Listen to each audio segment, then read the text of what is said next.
Welcome to the Eonics Podcast, a podcast about software development, new ways of working, and lots of other interesting stuff. We have our returning guest, Jan Peter Jansen. Hello. Welcome. Very nice to be here again. Founder of Eonics. Yeah. And also the guy to talk to for knowing all about the fun assignments. Exactly. That's what we're here to talk about, right? Yes.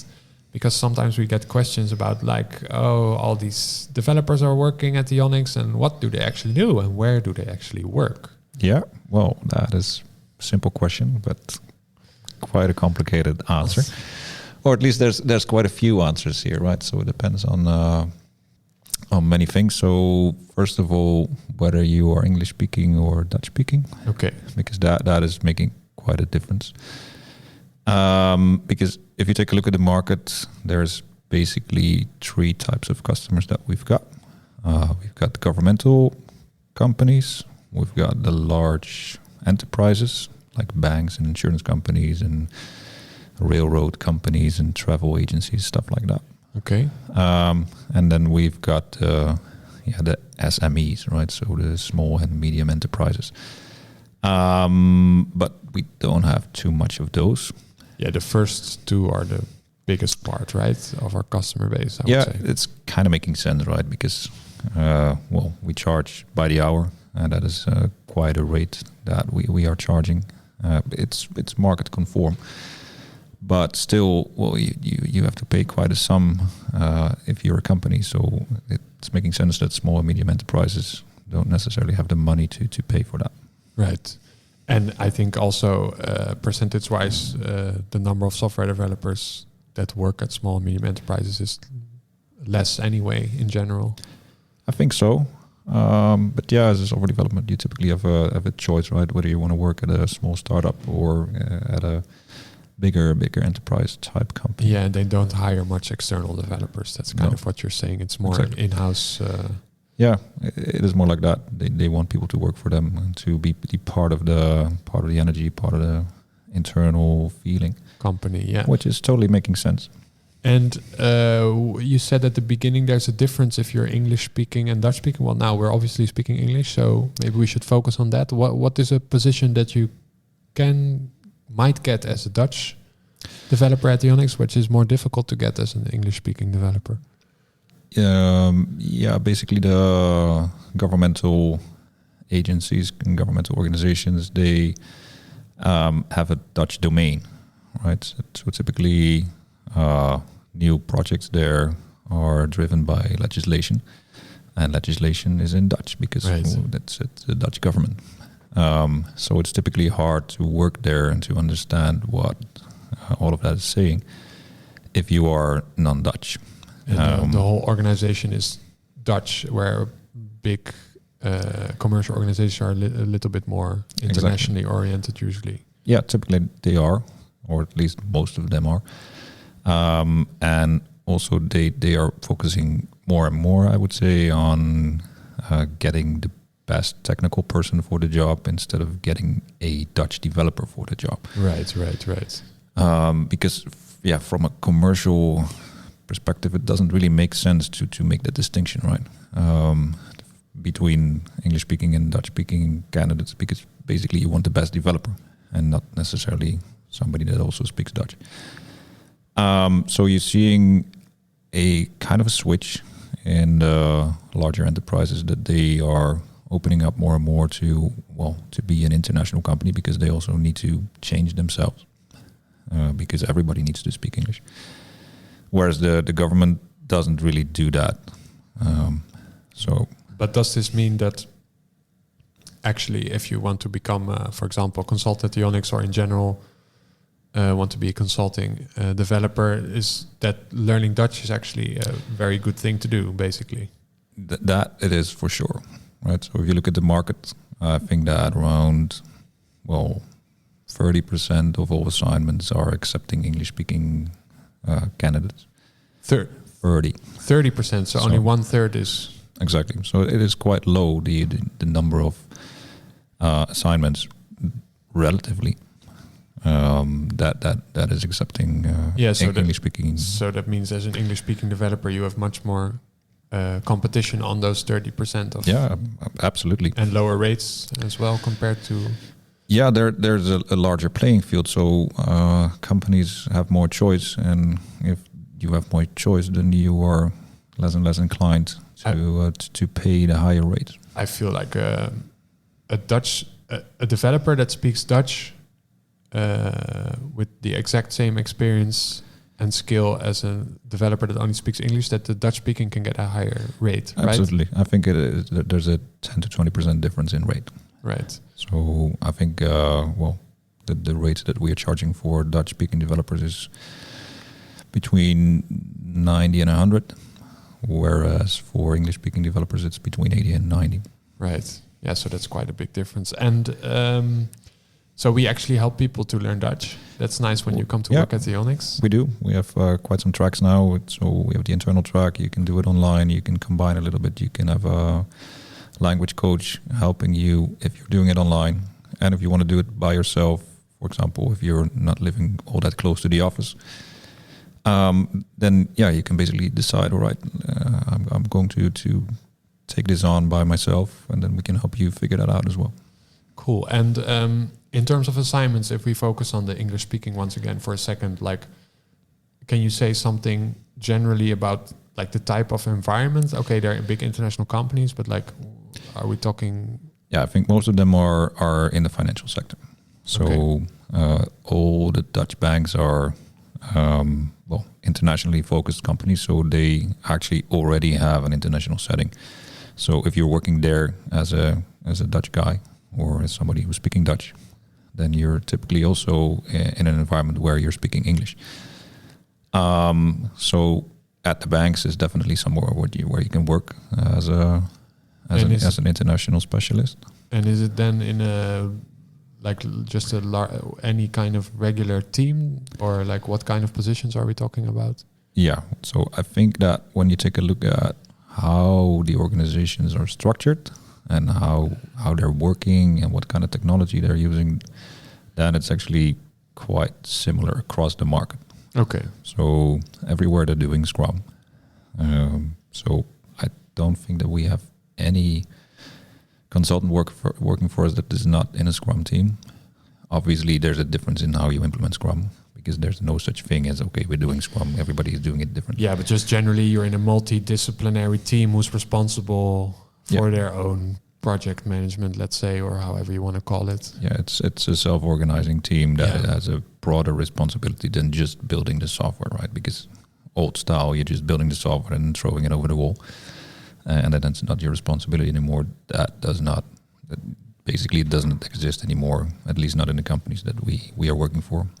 Also, CI/CD is very important, so automated testing, automated quality checks, automated deployments, things like pair programming and checking each other's code and stuff like that. Yeah, so really, I sometimes call it be something like a 360 developer or something, like have a very rounded skill set in all dimensions. I think that's important. Obviously, nobody is completely T-shaped as you call it, right? So I'm a developer / DevOps engineer / front-end developer / test automation engineer. I think you can do all of those things pretty well, actually, but but obviously there's a focus point here.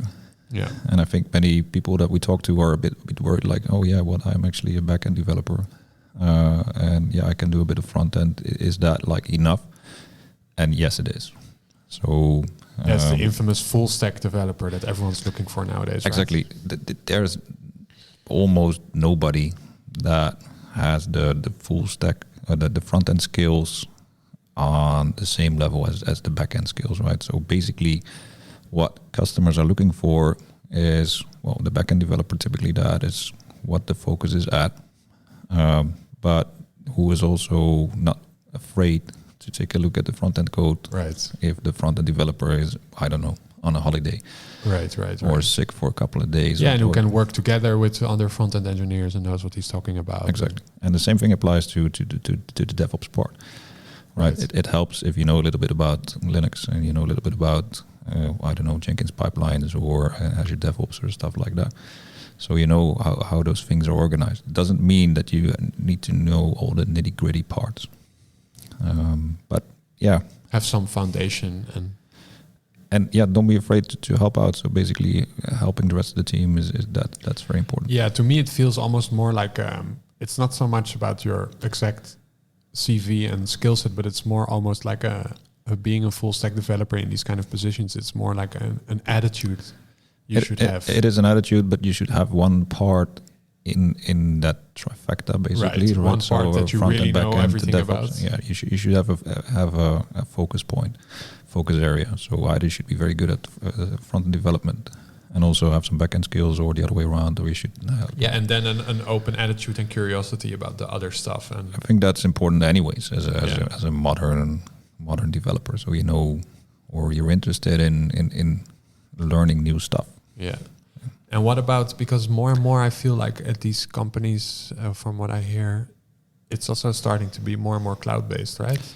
Yeah, I think that that's been going on for some years now, but I think that almost all companies are taking that approach. It used to be a bit of a security consideration, right? Because in the cloud, you don't necessarily know where your servers are and where your data is. And that obviously is a problem for governmental agencies because they need to know that their data is in the Netherlands. So Dutch legislation applies.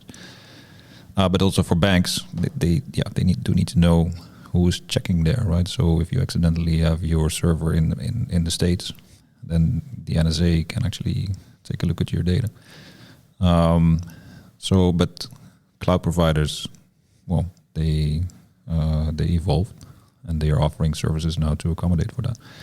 So you're seeing the big banks, they've got their private cloud solutions that offer both the security and the scalability options that you're looking for. Cloud is becoming more and more important. And I think that, all the developers that are working for us are focusing on that. So either they already have some experience or going into the direction, and we're helping them. Cool. So is there anything else you could say concerning assignments for English-speaking developers in IT consultancy or software development more specifically?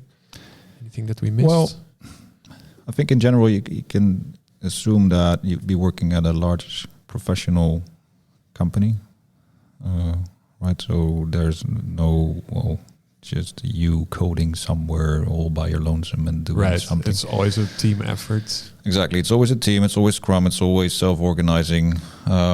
Where the companies are using, particularly in the private sector, they're using the latest and greatest technology. Right. So I think that if you're looking at the stack, it is typically Spring Boot. On the back end, some single-page application framework on the front end. I think that Angular is most used there, but also Vue and React are being used. Database-wise, it really depends. Some companies are choosing for a paid version, right? So an Oracle or a SQL Server, something like that. But you're also seeing a lot of open source versions there. Docker is actually used almost everywhere, or some other containerization platform. Sure. Like we just discussed, cloud is really it's actually making its entrance. It's becoming more and more important. And we didn't talk about, but working remotely, how's that nowadays? Yeah, that's actually at these big companies, because it used to be a no-go for sure. Exactly. Yeah, prior to COVID was definitely no-go everywhere, right? So you need to just go to the office every day. Even as a contractor. Yeah. So they wanted to check you out, see what you're doing. I think that it is one of the few benefits of, at least in my opinion, of the COVID era, or the post-COVID era that we're in now, is that you don't necessarily have to go to the office anymore. What I hear from most colleagues also, I don't think there's a big difference there between English speaking and Dutch speaking, right? I think it's similar. So also government. They usually have 1 week, 1 day in the office, or one day every 2 weeks, or 2 days. It depends on the organization, but I think that 2 days is max. I don't think anybody has to go to the office more than twice. You twice sometimes hear it in the interviewing. Then they say like, you have to be at the office in 2 days, and then in the end, it's usually exactly. It is like that. So obviously, when you're starting on a new assignment, it's very convenient if you're coming to the office more. That is, if the rest of the team is also there. So you get a better learning curve, right? So you can more easily gain more intelligence about what is going on there. But as time progresses, typically you only have to go to the office once a week, and some companies and some teams are even getting it down to once every 2 weeks. Yeah, and they've got like a Scrum meeting day, doing the retrospective and refinements and all that. Yeah. One colleague I know from a Dutch telecom company, I think it's also once every 2 weeks.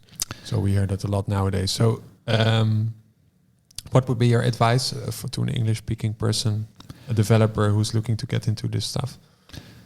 I think most things that we touched upon, right? So it's very important to be open-minded and to be helpful and flexible with regards to technology.